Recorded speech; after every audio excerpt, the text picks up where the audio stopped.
오늘 공동의 말씀 출애굽기 20장 14절 말씀을 가지고 우리가 하나님 앞에서 함께 은혜 받은 말씀의 제목은 간음하지 말라라고 하는 제목으로 함께 은혜를 나누겠습니다. 참으로 요즘 세대에 참 안타까운 생각이 드는 것은 현 정부 들어서 최대의 실책은 이 간통죄를 폐지했다 하는 것입니다. 왜 간통죄를 폐지했느냐?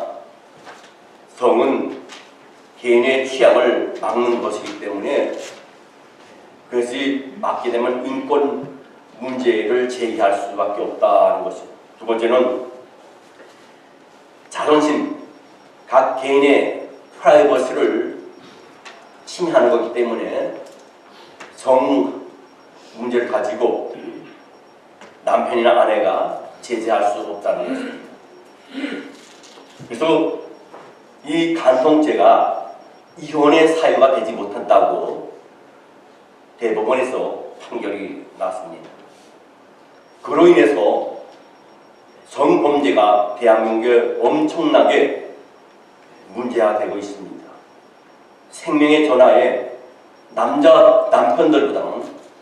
아내들보다는 남편들의 전화가 와서 아내의 간통죄로 인해서 고민하고 괴로워하는 전화들이 빗발친다고 합니다. 하나님께서는 인간의 행복을 위해서 한 계명을 주셨습니다. 그것은 에덴 동산에서 선악과를 따먹지 말라 하신 계명이었습니다. 이 한 계명을 어김으로써 인간에게 주어진 것이 바로 십계명입니다. 하나의 계명으로 좋겠던 에덴의 낙원을 잃어버린 인간은 이제 십계명으로도 부족하게 되었습니다. 그러기에 수없이 많은 조항의 율법과 또 수없는 규례가 생기게 됐습니다. 하나님이 에덴 동산에 선악과를 두시고 따먹지 말라고 하신 것은 인간의 본능을 억제하고 절제케 하도록 하신 하나님의 계명이었습니다. 인간에게는 먹고 싶은 본능이 있습니다. 그러나 이것을 절제하지 못하면 건강에 심각한 문제를 야기시킵니다. 인간에게는요, 갖고 싶은 본능이 있습니다. 그러나 이것을 절제하지 못하면 도둑질을 하게 됩니다. 인간에게는 자기가 갖고 있는 어떤 재능을 자랑하고 싶은 본능이 있습니다. 그러나 이것을 절제하지 못하면 교만하게 되고 또 위선자가 됩니다. 여러분, 어느 사람에게나 사랑할 수밖에 없는 사랑하고픈 본능이 있습니다. 그것은 하나님께서 주신 것입니다. 그러나 절제하지 않으면 동물적 사랑으로서 변하여 타락하고 불행을 초래하게 된다는 사실을 우리는 알아야 됩니다. 그러므로 사랑에는 질서가 있어요. 하나님께서 주신 사랑의 본능은 인간의 완전한 행복을 위해서 주셨습니다. 십계명의 제7계명인 간음하지 말라고 하신 것은 가정의 순결과 또 가정의 행복을 보존케 하려는 의도가 거기에 담겨 있습니다. 만약 이 계명을 무시하고 사랑을 애정과 또는 성욕에 따라 기분 내키는 대로 악용하면 자기 인격만 파괴될 뿐만 아니라 자기의 가정도 파괴되고 사회도 부패하게 되고 결국 나라가 붕괴하게 될 수밖에 없습니다. 여러분, 소돔성과 고모라 성이 멸망이 바로 어떻게 왔습니까? 음란 죄값입니다. 로마의 붕괴도 바로 이 죄값 때문에, 이 음란죄 때문에 로마가 붕괴가 되었습니다. 여러분, 현대인들의 성적 문란이 가져온 무선 질병 중에 최고의 질병이 뭡니까? 바로 에이즈입니다. 후천성 면역 결핍증입니다. 이것은 하늘이 준 징벌이에요. 여러분, 세상에 지금 이 세상의 인구가 몇 명입니까? 65억, 75억을 육박합니다. 그 75억 육박하는 가운데 에이즈 환자가 몇 명입니까? 에이즈 보균 환자가 몇 명이라고 생각하십니까? 에이즈 환자가 3,400만 명을 넘어섰습니다. 이것은 2016년도 통계입니다. 미국에만 해도 에이즈 환자가 4만 40명입니다. 한국에는 몇 명의 에이즈 환자가 있다고 생각합니까? 한국에는 12,522명이 2016년도 통계에 의하면 에이즈 보균자입니다. 모세에 보고된 것만 그렇지 않는 쉬쉬하는 것까지 하면 엄청난 숫자가 통계로 나와 있습니다. 여러분 미국의 동성연애자가 몇 명이라고 생각합니까? 2억 5천만 명 중에 3천만 명이 동성연애자입니다. 이 병은 성적으로 타락한 인간들에게 나타나는 아주 무서운 병입니다. 참 안타까운 것은 대한민국이 매년마다 각 도시 대도시마다 동성애 집회가 열리고 있습니다. 지금 현 정부의 장관들이 거의 100%가 동성애 찬성자들입니다. 현 정부의 여당이 바로 동성애 찬성 무리들입니다. 하나님께서 왜 가늠하지 말라고 하셨습니까? 가정을 파괴하기 때문입니다. 가늠이라는 건 뭡니까? 남자 여자 결혼해서 부부가 된 기혼자가 됐는데 그 왜 결혼하지 않고 하는 모든 행위가 결혼의 성스러운 예식 이외에 이루어지는 모든 성적인 죄가 가늠죄입니다. 성의 순결을 버리고 성을 남용하고 인격적, 신앙적, 사회적으로 타락하는 행위가 바로 음란죄입니다. 간음은 가정을 파괴합니다. 하나님이 이 간음, 이것을 하나님과 가장 하나님께 대한 무서운 범죄라는 사실을 우리가 명심해야 됩니다. 이제는 몸 안에 있는 죄예요. 그래서 성경 고린도전서 6장 18절 말씀에 음행을 피하라. 사람이 범하는 자마다 몸 밖에 있거니와 음행하는 자는 자기 몸의 죄를 범하니라. 성경 잠언서 5장 18절로 21절 말씀에 보면 그런 말씀이 있습니다. 솔로몬은 잠언서에서 아름다운 애정을 시적으로 표현했어요. 내 샘으로 복되게 하라. 내가 젊어서 취한 아내를 즐거워하라. 그는 사랑스러운 안사슴 같고 아름다운 암누르 같으니 너는 그의 품을 항상 족하게 여기며 그의 사랑을 항상 연모하라. 내 아들아 어찌하여 음료를 연모하게 됐으며 어찌하여 이방 계집의 가슴을 안겠느냐. 대저 사람의 길은 여호와의 눈앞에 있나니 그가 그 사람의 모든 길을 평탄케 하시니라. 아멘. 남편과 아내는 일편단심 변함없는 사랑을 나눠야 된다는 거예요. 이것은 거룩한 가정의 즐거움과 거룩한 부부생활을 장려하는 말씀입니다. 간음은 거룩한 성전인 몸을 더럽히는 것이라고 성경은 분명히 말씀했습니다. 성경 고린도전서 3장 16절로 17절 말씀에 보면 너희는 너희가 하나님의 성전인 것과 하나님의 성령이 너희 안에 계시는 것을 알지 못하느뇨. 누구든지 하나님의 성전을 더럽히면 하나님이 그 사람을 멸하시리라. 하나님의 성전은 거룩하니 너희도 거룩하니라. 우리의 몸은 하나님이 거하는 성전이라 했어요. 그래서 부부의 연을 맺지 않고 이루어진 모든 성적인 죄는 바로 하나님의 구원에 거하시는 성전인데 그 성전을 더럽히는 죄라고 말씀합니다. 무서운 죄입니다. 형벌도 무섭습니다. 아멘. 성경 요한계시록 22장 8절 말씀에 그러나 두려워하는 자들과 믿지 않은 자들과 흉악한 자들과 살인자들과 음행하는 자들과 점술가들과 우상 숭배자들과 거짓말하는 모든 자들은 불과 유황으로 타는 못에 던져지리. 이것이 둘째 사망이니라. 여러분 이스라엘의 제2대 왕이 누굽니까?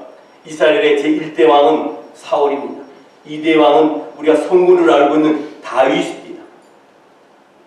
그러나 이 다윗은 어떡합니까? 자기 불인 부하인 우리아의 아내를 취하여서 죄를 지은 후에 그의 가족은 불운의 칼날이 떠나지 않았습니다. 나단 선지자를 통해서 하나님께서 말씀하셨습니다. 성경 사무엘하 12장 7절로 12절 말씀에 보면 이와 같은 말씀이 있습니다. 나단이 다윗에게 이르되 당신이 그 사람이라 이스라엘의 하나님 여호와께서 이와 같이 이르기를 내가 너를 이스라엘 왕으로 기름을 붓기 위하여 너를 사울의 손에서 구원하고 너희 주인의 집을 내게 주고 내 주인의 아내들을 내 품에 두고 이스라엘과 유다 족속을 내게 맡겼느니라. 만일 그것이 부족하였을 것 같으면 내가 내게 이것저것을 다 주었으리라. 그러한데 어찌하여 내가 여호와의 말씀을 없이 여기고 나보기에 악을 행하였느냐. 내가 칼로 햇사람 우리아를 치되 암몬 자손의 칼로 죽이고 그 아내를 빼앗아 네 아내로 삼았도다. 이제 내가 나를 없음 여기고 햇사람 우리아의 아내를 빼앗아 네 아내로 삼았은즉 칼이 내 집에서 영원토록 떠나지 아니하리라 하셨고 여호와께서 또 이와 같이 이르시기를 보라 내가 너와 내 집에 재앙을 일으키고 내가 내 눈앞에서 내 아내를 빼앗아 내 이웃에게 주리니 그 사람들이 내 아내들과 더불어 백주의 대낮에 동침하리라. 너는 은밀히 행하였으나 나는 온 이스라엘 앞에서 백주의 일을 행하리라 하셨나이다. 무서운 저주입니다. 과연 이 말씀대로 다윗의 가정은 평안할 날이 없었습니다. 다윗의 아들 중 암논이라는 사람이 있습니다. 이 암논이 이복 누이인 다말을 겁탈했습니다. 이 사슬에 분노한 이 다말의 친오빠 압살롬이 화가 나서 그 암논을 죽였습니다. 그리고 도망쳐서 자기 부대를 거느리고 아버지의 왕위를 빼앗겠다고 반란을 일으켜서 그로 인해서 다윗이 피난을 떠나게 됩니다. 결국 압살롬은 상수리나무에 상투가 걸려서 죽었습니다. 일평생 다윗의 집에 칼이 떠나지 않았어요. 이와 같이 음행죄는 개인과 가정과 사회와 국가를 불행하게 만듭니다. 이 범죄는 인간의 영혼과 육체를 파괴하고 우리 자신의 모든 것을 파괴한다는 사실을 우리는 알아야 될 뿐입니다. 돈이 시대든 간에 가난 때문에 나라가 망하진 않습니다. 나라가 좀 어렵고 가난하더라도 다시 발전할 수 있어요. 그러나 윤리와 도덕이 무너지면 나라는 더 버티지 못합니다. 로마 제국이 망한 것은 가난해서가 아니었습니다. AD 79년에 망한 폼페이는 향락 문화 때문에 망했어요. 여러분 노아 시대에 홍수에 묻힌 도시도 하나님의 아들들과 사랑의 딸들이 이루어진 향락 문화 때문에 심판이 있었습니다. 소돔과 고모라 사람도 음란 죄값 때문에 하늘에서 불이 내려서 그 도시가 멸망당했습니다. 그때 벌써 동성애가 이루어졌습니다. 남자와 남자가 성을 갑니다. 여자와 여자가 성관계를 갖습니다. 거의 더합니까? 짐승들과 교미까지 했습니다. 그런 원인으로 하나님께서 그 소돔성을 불바다로 만들었어요. 여러분 음욕이라는 것은요 막연한 호기심이나 감정을 의미하는 것이 아니에요. 성적 대상을 자기 것으로 소유하고 싶은 것이 그 마음속에 나쁜 마음이 있기 때문에 그것이 개입하고 실행에 옮겨지는 겁니다. 인간에게 일어나는 성적 호기심 자체는 건강합니다. 건강한 증거입니다. 그러나 성도는요 하나님의 백성들은 마음속에 악한 생각이 들어오지 못하도록 자기 마음을 지켜야 됩니다. 모든 죄는 악한 생각에서 시작되는 것이므로 악한 생각이 들지 못하도록 우리가 지켜야 돼요. 그래서 야고보서 1장 15절 말씀에도 뭐라고 했습니까? 욕심이 잉태한 즉 죄를 낳고 죄가 장성한 즉 사망을 낳느니라 했습니다. 도둑질을 왜 합니까? 욕심 때문에 합니다. 자기 안에 자기 남편을 만족하지 못하고 왜 바람을 핍니까? 왜 외도합니까? 욕심 때문에 합니다. 예수께서는 마태복음 5장 28절에 이렇게 말씀하십니다. 나는 너희 이르노니 음욕을 품고 여자를 보는 자마다 마음에 이미 간음하였음이니라. 이것은 남자에게만 해당되는 것이 아닙니다. 여자에게도 해당되는 것이에요.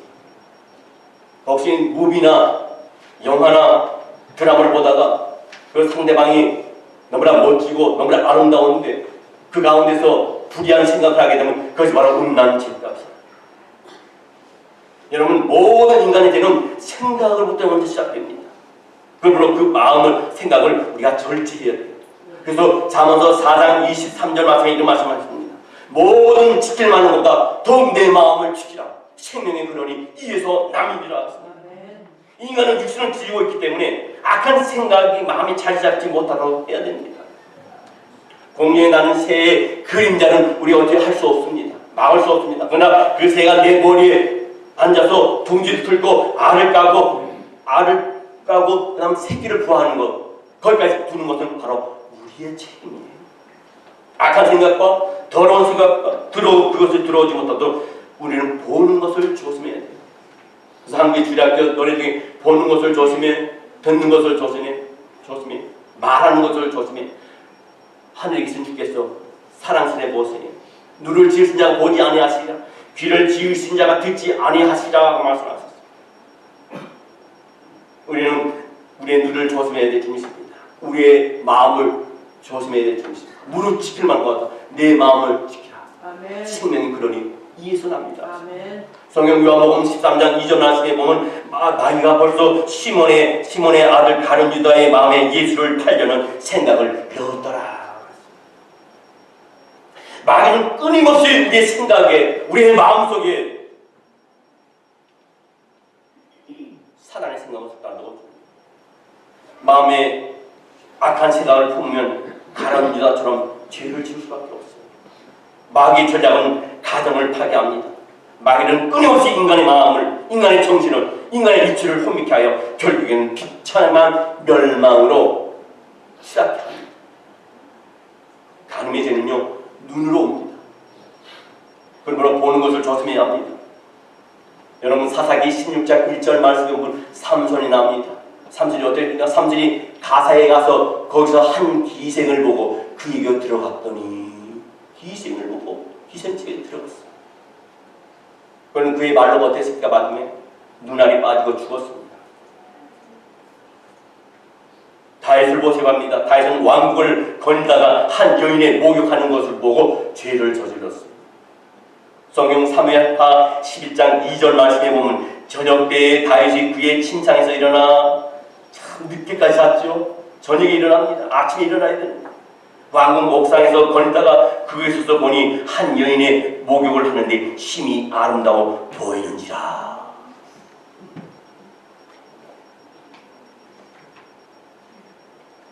요즘 인터넷과 DVD가 홍수를 이룹니다.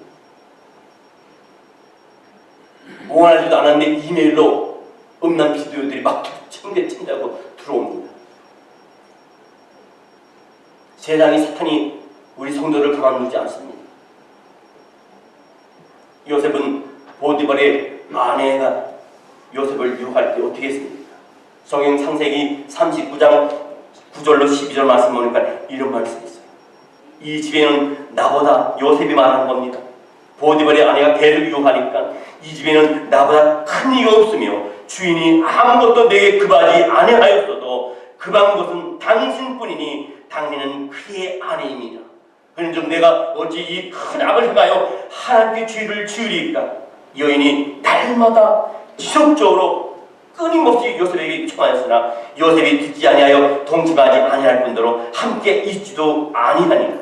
그럴 때 요셉이 그의 일을 하러 그 집에 들어갔더니 그 집 사람은 하나도 거기에 없었더라. 그 여인이 그의 옷을 잡고 이르되 나와 동침하자. 그러나 요셉이 자기 옷을 그 여인의 손에 버려두고 밖으로 나가매. 얼마나 집요하게 그런지 몰라요. 그걸 뿌리치고 나오는데 옷이 벗겨졌습니다. 어떻게 됐습니까? 그 여인이 도리어 이 요셉에게 다가질 씌웁니다. 누명을 씌웁니다. 요셉이 자기를 겁탈라 했다. 그 친구가 이 옷이 나와서 결국은 어떻게 됩니까? 이 요셉이 감옥에 갇히게 됩니다. 하나님은 인간을 사랑하세요. 그 사랑은 뭡니까? 남편이 아내를 사랑하듯이 저와 여러분을 사랑하세요. 그런데 하나님을 사랑하지 않고 우상을 만들어 놓고 다른 것을 섬길 때 영적으로 가능한 것이에요. 성경 이사야 54장 5절로 6절 말씀에 보면 하나님과 우리 사이가 남편과 아내 사이라는 걸 분명히 말씀합니다. 이는 너를 지으시니까 너의 남편이시라. 그의 이름은 만군의 여호와시며 내 구속자는 이스라엘의 거룩한 이시라. 그는 온 땅의 하나님이라. 일컬음을 받으실 것이라. 여호와께서 너를 부르시되 마치 버림받아 마음에 근심하는 아내 곧 어릴 때 아내가 되었다가 버림받은 자에게 함과 같이 하실 것입니다. 네 하나님께서 말씀하십니다. 성경 요한계시록 19장 7절로 8절 말씀에 보면 우리가 즐거워하고 크게 기뻐하며 그의 영광을 돌리세 어린 양이 뭡니까? 예수 그리스도입니다. 어린 양의 혼인 기약이 이르렀고 그의 아내가 바로 저와 여러분이 자신을 준비하였으므로 그에게 빛나고 깨끗한 세마복을 입도록 허락하셨으니 이 세마복은 성도들의 옳은 행실이로다 하라. 그뿐입니까? 요한계시록 21장 9절 말씀에 보면 7 대접을 가지고 마지막 7 재앙을 담은 7 천사 중 하나가 나와서 내게 말하여 이르되 이리 오라. 내가 신부 곧 어린 양의 아내를 너에게 보이라 하고. 저 여러분이 신부, 신랑의 예수님의 신부라는 거예요. 할렐루야. 여러분 그리스도인들이 마음에 하나님을 한 분만을 모시고 철저하게 사랑할 때 자신의 육체까지 성결하게 보존하게 될 줄 믿습니다. 아멘. 그러므로 우리는 허탄한 마음에 허탄한 내 마음을 함부로 둬서는 안 돼요. 주여. 성령님이 내 마음을 추정하셔야 합니다. 아멘. 마음에 허탄한 생각을 갖게 되면 내 신령이 더러워져요. 주여. 내 마음 육체의 욕을 하나님께 주신 것이기 때문에 성결하게 보존해야 된다는 겁니다. 아멘. 그러므로 성도는 언제나 교회와 가정을 떠나서는 안 돼요. 이혼해서는 안 됩니다. 하나님께서 인간을 사랑하시는 구체적인 증거가 곧 교회고 가정입니다. 교회는 곧 가정을 보여주는 모형이에요. 예수님은 시당이고 저와 여러분 성도된 하나님의 자녀된 저와 여러분 예수님의 신부입니다. 예수님이 교인들을 사랑하듯이 가정에서 남편을 사랑해야 됩니다. 존경해야 됩니다. 또한 교인들이 예수님의 말씀을 순종하듯이 아내들은